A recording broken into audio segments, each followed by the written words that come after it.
తమ్ముడు పిలిచాడు కన్న గారు అబ్బాయి ఎంఎస్సీ జ్యువెల్ చేసి చూడడం చాలా అమాయకమైన కదా స్వాగతించులాగా వాడు నోరు పడింది ఎలా ఉంటుంది చూడప్పుడు. చాలా థ్యాంక్స్ అండి.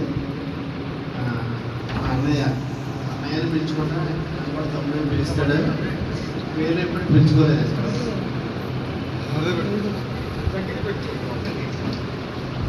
మేము ఇద్దరం ఒక 91-92 బ్యాచ్ ఒకే రూమ్ రూమ్ నెంబర్ 8లో ఉండేవాళ్ళం. పక్క మంచాలు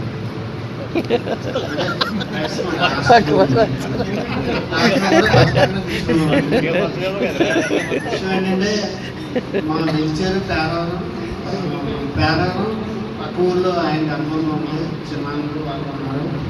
డబ్ల్యూఎస్ బ్యారేజీకి కాటన్ గారు ఎలాగో అందులో కూడా ఈయన ఒక ఇటుక దాని నిర్మాణంలో ఆయన చాలా పాల్పంచుకున్నాడు.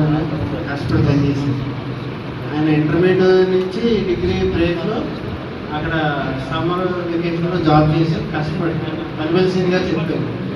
ఒక మనిషి ఒక సామాన్య జీవితం నుంచి పైకి వెళ్ళే స్థితి ఎలా వచ్చిందంటే ఆయనకి కుటుంబ నేపథ్యం నుంచి కపిలేశ్వరంలో జమీందారు గారు ఎలాగో చూడలేదు మేము అలా. కానీ కపిలేశ్వరం అంటే మా డిపార్ట్మెంట్ అందరూ టీవీకి వచ్చినాయి వచ్చినాయి కానీ గుర్తొస్తారు.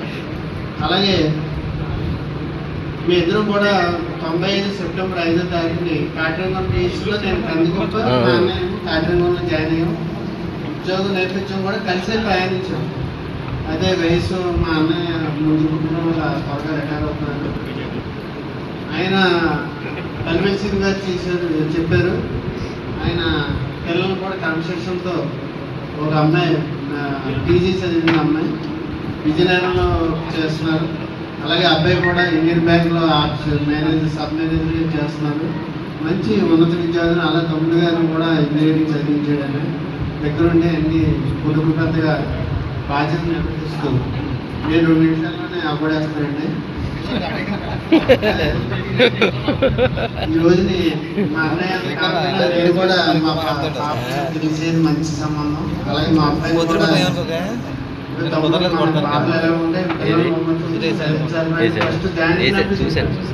మా అబ్బాయి కూడా అమెరికాకి సంబంధించి అన్ని క్వాలిఫై అవడంతో ఆయన కూడా మా అబ్బాయిని పంపించడం జరిగింది. అలాగే మీ ఇద్దరు కూడా ఏమో అశ్విన్ మలేరియా ఆఫీసర్ లిస్టులో ఉన్నామండి మేము. నేను భాస్కర్ గారుని నాగబాబు గారు ఫస్ట్ ఉన్నారు. లాస్ట్ పేరు మా అన్నయ్య.